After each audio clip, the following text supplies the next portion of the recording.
¿Qué harías si descubrieras que la casa que acabas de heredar oculta un espacio que nunca debió ser abierto? Imagine por un segundo que recibe las llaves del hogar de sus antepasados. Un hogar lleno de recuerdos entrañables y calidez familiar.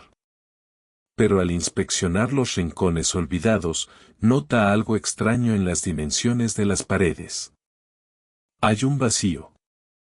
Un espacio oculto tras un muro de ladrillo o una trampilla bajo la alfombra del salón. En los próximos minutos, escuchará 4 testimonios reales e inmersivos de personas maduras que vivieron esta precisa pesadilla. Relatos documentados de propietarios que abrieron esa puerta olvidada y descubrieron que no estaban solos en la propiedad. Quédese hasta el final del video, porque la última historia revela un hallazgo escalofriante que obligó a las autoridades a sellar la vivienda para siempre. Heredar una vivienda es, para muchos, un motivo de gratitud y estabilidad. Sin embargo, en construcciones antiguas de más de 50 años, los planos originales suelen sufrir modificaciones inexplicables. Los arquitectos y peritos inmobiliarios conocen bien este fenómeno. Muros falsos, habitaciones selladas y sótanos omitidos en las escrituras notariales. Lo que pocos se atreven a admitir es la razón por la cual los antiguos dueños decidieron enterrar esos lugares en el olvido. La curiosidad humana nos impulsa a buscar respuestas. Pero a veces, la ignorancia es el único refugio seguro que nos queda. Al terminar este video, usted comprenderá los peligros psicológicos y reales que se esconden tras las paredes de las casas antiguas. Entenderá por qué ciertos secretos jamás deben ser desenterrados y cómo la estructura de un hogar puede alterar nuestra percepción de la realidad. Si usted aprecia los relatos serios, narrados con respeto y rigor atmosférico, le invito a ponerse cómodo, ajustar el volumen y sumergirse con nosotros en esta travesía por las profundidades de lo desconocido. Nuestra primera historia nos traslada a una zona rural del norte del país. Manuel, un profesor de historia jubilado de 62 años, heredó en el año 2019 la finca de sus tíos abuelos. Era un caserón de piedra del siglo XIX, sólido y espacioso. La propiedad llevaba deshabitada casi una década tras el fallecimiento de la última tía de Manuel. El ambiente dentro de la casa olía a madera vieja, papel acumulado y humedad sellada por el tiempo. Durante las primeras semanas, Manuel se dedicó a catalogar los muebles y a limpiar los desperfectos del paso de los años. La vivienda era silenciosa, casi excesivamente pacífica. Sin embargo, durante las noches, Manuel comenzó a notar una corriente de aire helado que recorría el pasillo principal de la planta baja. El aire no provenía de las ventanas ni de los cierres del tejado. El flujo helado parecía emanar del suelo de la gran cocina rústica. Una tarde de octubre, mientras limpiaba la parte inferior de una pesada alacena empotrada en la pared de la cocina, Manuel notó algo inusual. La madera del fondo sonar totalmente hueca al golpearla suavemente con los nudillos. Intrigado, apartó los viejos frascos de conserva y examinó las juntas de la pared. Tras el panel posterior del mueble, no había piedra sólida como en el resto de la casa. Había un marco de hierro profundamente oxidado. Con ayuda de una palanca de hierro, Manuel retiró el panel protector. Detrás se abría un pasaje estrecho y descendente. Una escalera de piedra tallada a mano bajaba en ángulo pronunciado hacia las entrañas de la tierra. El olor que emergió de aquella apertura no era el simple polvo del tiempo. Era un hedor pesado, similar al cobre oxidado y a la tierra húmeda de un pozo profundo. Manuel encendió una linterna de gran potencia y comenzó a bajar despacio. Cada escalón emitía un eco ahogado que se perdía en la penumbra. Contó 18 peldaños antes de que sus pies tocaran un suelo de tierra batida completamente nivelado. La estancia subterránea no figuraba en ningún plano de la casa. Tenía aproximadamente 4 metros de ancho por 6 de largo. Las paredes no eran de mampostería, sino de roca viva tallada directamente en la colina. En el centro de la habitación había una mesa de madera de pino y una sola silla de respaldo alto. Sobre la mesa reposaba un cuaderno con tapas de cuero deformadas por la humedad y un plato de cerámica roto. Pero lo que heló la sangre de Manuel fue la pared del fondo. Allí, sujeto con clavos de hierro arcaicos, colgaba un tapiz de arpillera gruesa. Al acercar la linterna, vio que el tapiz cubría una puerta de madera pesada con 2 cerrojos pasados desde el lado exterior, el lado donde él se encontraba.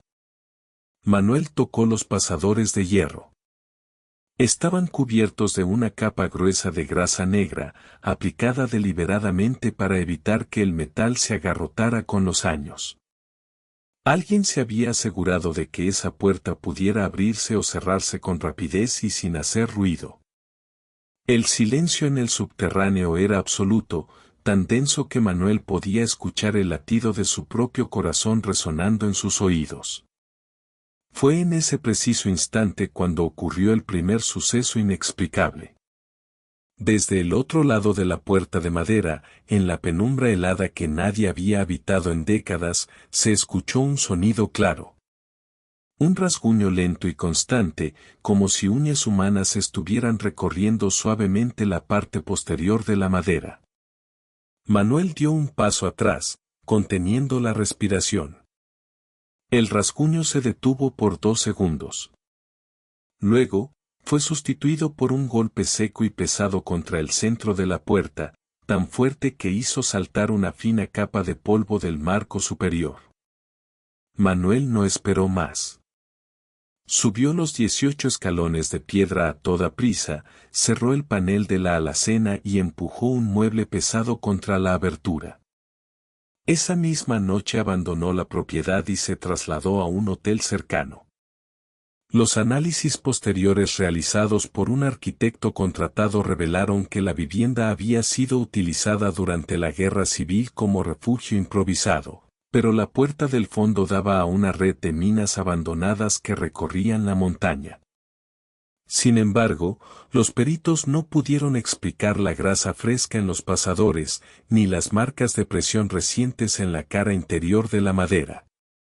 Manuel vendió la finca a un grupo inversor meses después, con la condición expresa de no retirar jamás el sellado de la cocina. Pero como veremos en el siguiente caso, no todos los sótanos ocultos llevan a minas olvidadas, algunos están diseñados para mantener algo atrapado en el interior de la propia casa. Nuestra segunda experiencia nos sitúa en las afueras de una próspera ciudad de provincia. Elena, una mujer de 58 años, recibió en herencia la vivienda de sus padres tras el fallecimiento de su progenitor. La casa era una construcción de finales de los años 60, espaciosa, de 2 plantas y un garaje subterráneo convencional. Durante su infancia, Elena siempre recordó el garaje como un lugar luminoso y seco donde su padre guardaba el automóvil y las herramientas de jardinería. Sin embargo, al tomar posesión de la finca para ponerla en venta, Elena descubrió algo insólito en las medidas de la planta inferior. El garaje medía 10 metros de largo desde el exterior, pero al medir el interior del habitáculo, la distancia entre la entrada y la pared trasera era de solo 7 metros. Había 3 metros de diferencia que no se correspondían con ningún espacio visible de la casa. Elena contrató a un albañil local para inspeccionar el muro posterior del garaje. Al golpear la superficie, descubrieron que la pared original de ladrillo había sido cubierta por un tabique falso de placas de yeso, pintado con la misma pintura blanca que el resto de la estancia. El trabajo parecía reciente, realizado quizás en los últimos 5 o 6 años antes de que su padre enfermara. Cuando el albañil abrió un hueco de medio metro en el tabique falso, el olor que emergió obligó a ambos a dar un paso atrás.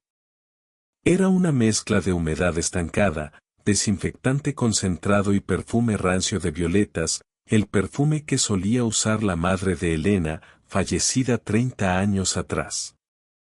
La linterna del albañil iluminó un corredor estrecho que se extendía a lo largo de toda la anchura del garaje. En el interior de ese habitáculo secreto no había maquinaria ni trastero convencional. Había una pequeña habitación perfectamente acomodada. En el suelo había una alfombra infantil con dibujos descoloridos por el tiempo. A un lado, una cama de hierro pequeña, perfectamente hecha con sábanas de hilo limpio. Sobre la mesa de noche, una pequeña lámpara de tulipa rosa que aún estaba conectada a una toma de corriente improvisada. Elena quedó paralizada. Ella era hija única, o al menos eso era lo que siempre le habían dicho sus padres durante toda su vida. No había registros de ningún otro hermano en la familia. Sin embargo, la habitación oculta estaba diseñada claramente para albergar a un niño pequeño. Y lo más perturbador de todo era el estado de conservación del espacio. No había una sola mota de polvo sobre las sábanas ni sobre las muñecas de porcelana. El albañil, visiblemente incómodo, sugirió llamar a la policía inmediatamente. Pero mientras deliberaban en el garaje, los tubos fluorescentes del techo comenzaron a parpadear intensamente antes de apagarse por completo. La única fuente de luz que quedó encendida fue la pequeña lámpara rosa del fondo del cuarto secreto, que emitía un zumbido eléctrico bajo y constante. En medio de la penumbra total del garaje, Elena escuchó con absoluta claridad el sonido de unos pasos pequeños y descalzos caminando sobre la alfombra de la habitación oculta. No eran pasos pesados de un adulto, sino el andar rápido y ligero de un niño pequeño. Los pasos se detuvieron justo al borde del hueco abierto en la pared, a menos de 1 metro de donde se encontraba Elena. Una voz infantil, suave pero sin entonación emocional, pronunció una sola palabra desde la oscuridad del corredor: mamá. El albañil encendió la linterna de su teléfono móvil a toda prisa e iluminó el hueco. No había nadie visible en el corredor. Pero la almohada de la pequeña cama de hierro estaba ligeramente desplazada, y el aire olía de nuevo al intenso perfume de violetas. La investigación policial posterior no encontró restos orgánicos ni pruebas de delito reciente en el habitáculo. Sin embargo, en los archivos médicos del padre de Elena, la policía descubrió un expediente restringido del año 1972. Elena había tenido una hermana gemela que nació con complicaciones severas y que, según los registros oficiales, había fallecido a los 3 meses de vida. Sin embargo, la tumba inscrita en el cementerio municipal resultó ser un nicho vacío. Elena vendió la vivienda a una empresa constructora que demolió la estructura por completo meses después. Durante la demolición, los obreros informaron que las herramientas eléctricas se apagaban solas cada vez que intentaban trabajar sobre la zona del garaje. Y esto nos lleva a nuestro tercer caso, donde la estructura no ocultaba una historia familiar olvidada, sino un mecanismo de protección contra algo que habitaba en el subsuelo antes de que se construyera la propia vivienda. El tercer caso documentado ocurrió en una extensa propiedad agrícola en el sur de la península. Roberto, un arquitecto técnico de 54 años, heredó la finca de su abuelo paterno. La propiedad contaba con una vivienda principal de 2 plantas, graneros antiguos y una bodega subterránea utilizada históricamente para almacenar vino y aceite de oliva. La bodega era conocida por toda la familia desde hacía generaciones. La bodega era una nave abovedada de unos 12 metros de largo, fría y bien ventilada por pequeños respiraderos que daban al patio interior. Roberto conocía el lugar desde su infancia. Solía jugar allí durante los calurosos veranos andaluces. Sin embargo, al revisar los documentos de la propiedad para la actualización del catastro, Roberto notó que los metros cuadrados subterráneos registrados en las escrituras de 1945 eran casi el doble de los que medía la bodega visible. Al examinar la pared del fondo de la bodega, donde terminaban las tinajas de barro, Roberto observó que los arcos de piedra continuaban más allá del muro de cierre. La pared actual no era parte de la estructura original del siglo XIX, sino una intervención posterior hecha con mortero pobre y piedra no pulida.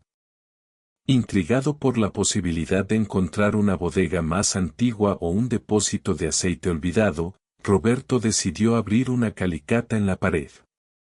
Tras retirar varias capas de piedra y mortero seco, la herramienta de Roberto chocó contra una superficie metálica densa. No era madera ni mampostería. Era una gran puerta de hierro fundido, con goznes gruesos y una cerradura de 3 puntos completamente cerrada. Lo más desconcertante era que la puerta estaba reforzada con barras transversales soldadas al marco, desde el lado exterior de la pared. Alguien había invertido un esfuerzo considerable no solo en cerrar la puerta con llave, sino en soldar estructuras de hierro masivas para asegurar que la puerta no pudiera abrirse bajo ninguna circunstancia. El metal presentaba profundas marcas de impactos desde el lado interior, como si algo pesado hubiera golpeado la chapa de hierro con fuerza descomunal desde el otro lado antes de que el mortero se secara por completo. Movido por una mezcla de profesionalidad arquitectónica y curiosidad obstinada, Roberto utilizó una amoladora angular para cortar las soldaduras de hierro. El proceso duró más de 2 horas. El sonido del disco cortando el metal resoplaba en la bodega abovedada como un chillido ensordecedor.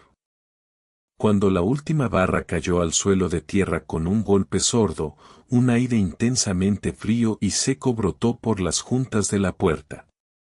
A diferencia del resto de las historias, el aire que salió de este espacio no olía a humedad ni a moho.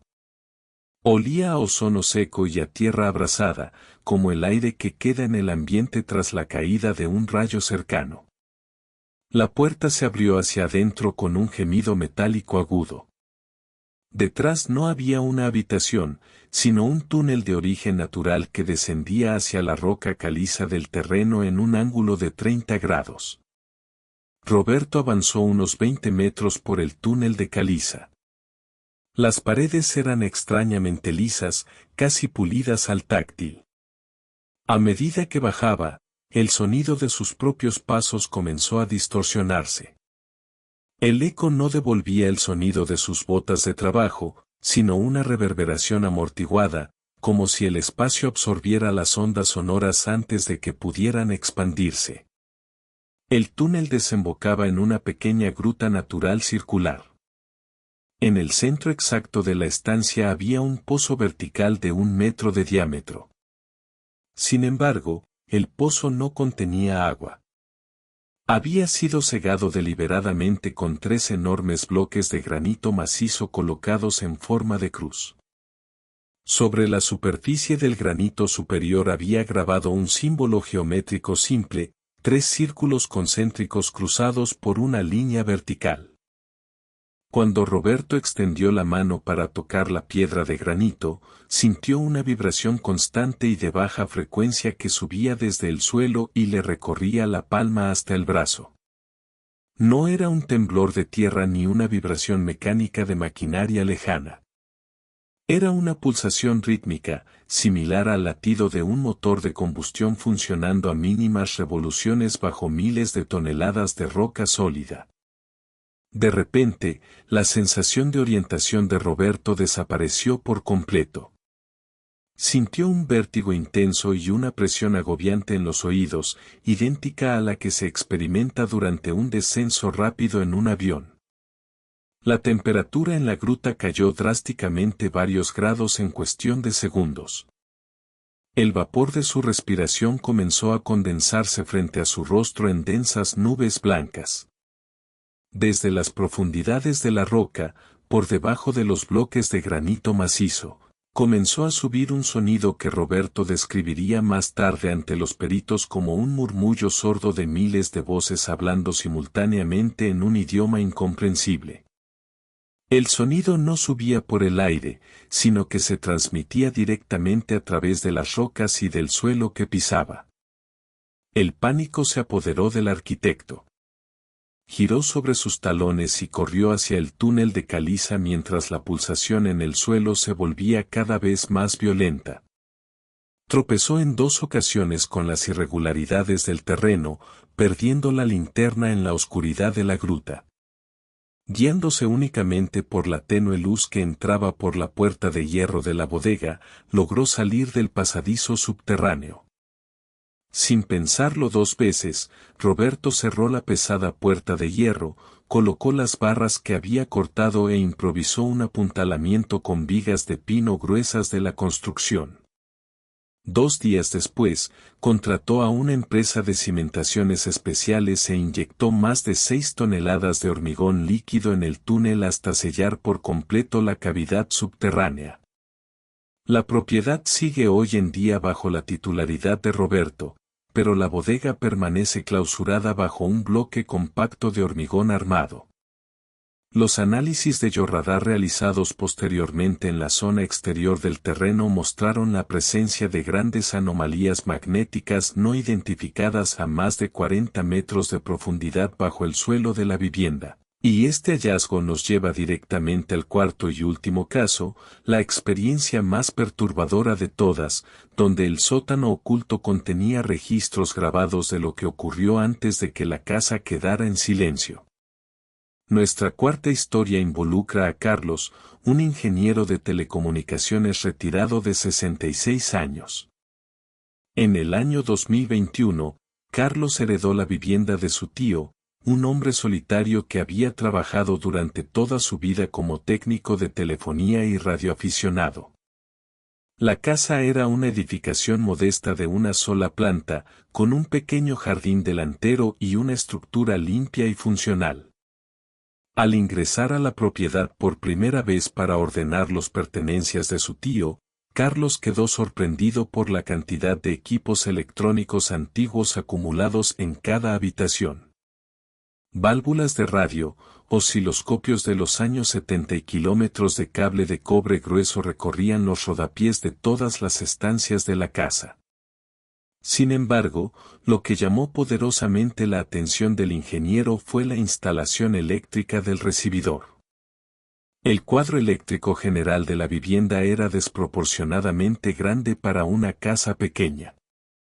Del panel salían 4 gruesos manguitos de cables blindados que no iban hacia el techo ni hacia las paredes exteriores, sino que se introducían directamente en el suelo mediante un tubo de PVC rígido sellado con silicona industrial. Siguiendo el recorrido de los cables bajo la alfombra del pasillo central, Carlos descubrió una trampilla metálica de 1 metro por 1 metro, perfectamente rasada con el suelo de madera. La trampilla estaba fijada con 6 tornillos de cabeza hexagonal de alta resistencia. Requirió varias herramientas específicas de su taller para poder retirar las fijaciones metálicas una a una. Al levantar la pesada tapa metálica, Carlos no encontró la oscuridad habitual de un sótano. En el interior del espacio subterráneo parpadeaba una tenue luz piloto de color rojo procedente de un panel de control montado en la pared. Una escalera de aluminio vertical permitía descender unos 3 metros hasta un espacio rectangular recubierto por completo con paneles de aislamiento acústico de alta densidad. El sótano era un auténtico laboratorio de grabación clandestino. Las paredes estaban forradas con pirámides de espuma negra para absorber el sonido. Sobre una mesa de trabajo metálica había 3 magnetófonos de cinta abierta de nivel profesional, conectados en serie a un sistema de micrófonos ultrasónicos. Pero lo más inquietante era que 2 de los magnetófonos estaban encendidos y sus bobinas de cinta de poliéster giraban lentamente en absoluto silencio. Carlos se acercó a la mesa de control. Su tío llevaba muerto más de 2 semanas según el informe del forense, Pero el sistema de grabación subterráneo había continuado funcionando de forma autónoma gracias a un sistema de baterías de respaldo alimentado por la red eléctrica general de la propiedad. Las cintas llevaban días registrando el silencio del subsuelo. Movido por la curiosidad técnica, Carlos tomó los auriculares de monitorización que colgaban del marco metálico de la mesa y se los colocó. Presionó el botón de rebobinado en el magnetófono principal, volvió atrás unas 12 horas de grabación y pulsó la tecla de reproducción. Al principio solo se escuchaba el hondo siseo de fondo característico de las cintas magnéticas de alta calidad. Pero tras unos minutos de siseo blanco, la aguja del búmetro analógico dio un salto repentino hacia la zona de saturación. En los auriculares de Carlos comenzó a reproducirse un sonido que heló cada músculo de su cuerpo. No era ruido estático ni interferencias de radio. Era el sonido claro y nítido de los pasos de alguien caminando pesadamente sobre la madera del pasillo de la planta alta, la misma planta alta donde Carlos se encontraba totalmente solo hacía apenas 10 minutos. En la grabación se escuchaba cómo la figura de la planta alta se detenía exactamente sobre la trampilla metálica del pasillo. A continuación, en la cinta sonó el chasquido claro de la tapa metálica abriéndose, seguido por el sonido rítmico de unas manos metálicas o garras descendiendo lentamente por los peldaños de la escalera de aluminio donde Carlos estaba de pie en ese mismo instante. Carlos se quitó los auriculares de golpe. El silencio en la habitación insonorizada era absoluto. Miró hacia la escalera de aluminio que llevaba a la superficie. La trampilla de entrada, que él había dejado abierta de par en par para permitir el paso del aire, estaba ahora completamente cerrada. La luz del pasillo superior ya no entraba por el marco metálico.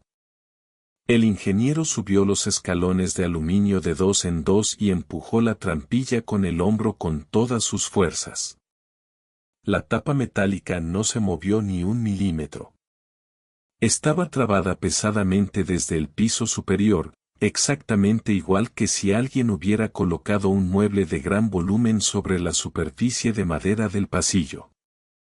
Desde la mesa de trabajo, el altavoz interno del magnetófono automático se encendió solo con un chasquido eléctrico seco. El altavoz comenzó a emitir en tiempo real la señal de los micrófonos instalados en la habitación subterránea. En el altavoz se escuchaba la propia respiración agitada de Carlos, acompañada por una segunda respiración profunda y pausada que provenía del rincón más oscuro del sótano, detrás del rack de equipos electrónicos. Carlos no miró hacia el rincón. Sacó su teléfono móvil del bolsillo del pantalón, pero la pantalla mostraba la ausencia total de cobertura red debido al blindaje de espuma y metal de las paredes. Desesperado, el ingeniero utilizó una llave inglesa pesada que llevaba en el cinturón de herramientas y comenzó a golpear el marco de aluminio de la trampilla con toda la fuerza de sus brazos. Afortunadamente para Carlos, un vecino que paseaba a su perro por la acera escuchó los golpes amortiguados que salían del suelo de la vivienda y llamó a los servicios de emergencia. La policía local tuvo que forzar la puerta principal de la casa para acceder al pasillo. Para sorpresa de los agentes, sobre la trampilla del pasillo no había ningún mueble pesado. La tapa estaba bloqueada por un pasador de seguridad de acero que solo podía activarse manualmente desde la parte superior. Nadie pudo explicar cómo se había pasado el pasador de seguridad con la casa completamente cerrada por dentro y sin ventanas violentadas. Los agentes incautaron las cintas magnéticas de la mesa de control como parte de la investigación criminal. Sin embargo, el informe oficial posterior concluyó que el tío de Carlos padecía un trastorno paranoid severo y que los sonidos registrados en las cintas eran el resultado de resonancias acústicas provocadas por las tuberías de agua de la urbanización. Carlos nunca aceptó la versión de las autoridades. Él escuchó perfectamente la secuencia de eventos en los auriculares antes de que la trampilla se cerrara sobre él. Sabía que la segunda respiración registrada en la habitación subterránea no era una resonancia de tuberías, era la respiración de algo que había estado viviendo en ese espacio insonorizado junto a su tío durante años, y que no tenía intención de abandonar la propiedad. Al analizar estas 4 historias reales, emerge un patrón aterrador que va más allá de la coincidencia o de la superstición popular. En todos los casos, las estructuras ocultas no fueron construidas por extraños ni por antiguos propietarios desconocidos. Fueron diseñadas y mantenidas en secreto por los propios miembros de la familia. Los tíos de Manuel, los padres de Elena, el abuelo de Roberto y el tío de Carlos. Todos ellos sabían exactamente lo que había en las profundidades de sus propiedades. Todos ellos eligieron convivir con el misterio en lugar de destruirlo, como si hubieran asumido la responsabilidad de custodiar un límite invisible entre nuestro mundo cotidiano y algo que habita bajo nuestros pies. La verdadera pregunta no es qué hay dentro de esos sótanos ocultos. La verdadera pregunta es cuántas casas más en nuestras ciudades y pueblos contienen habitáculos sellados cuyo secreto se revelará solo cuando el próximo heredero gire la llave en la cerradura.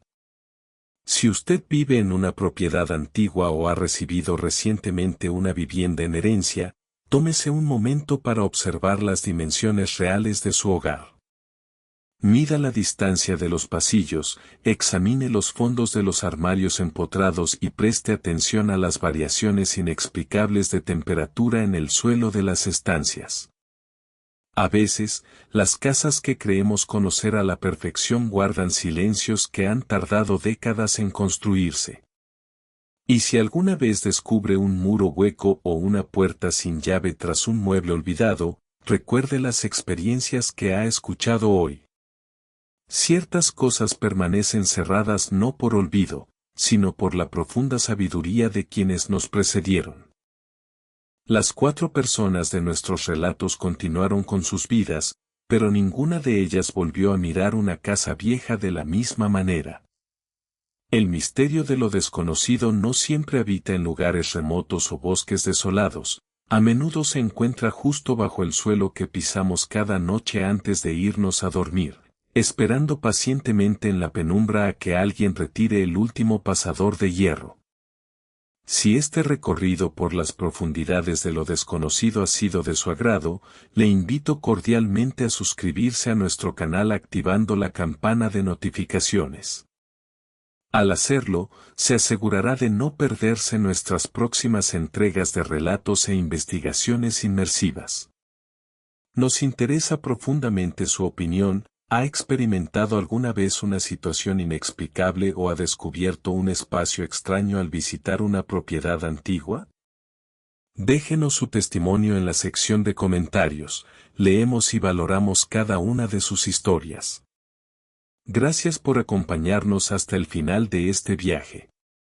Manténgase a salvo y preste atención a los sonidos que emanan del suelo de su hogar.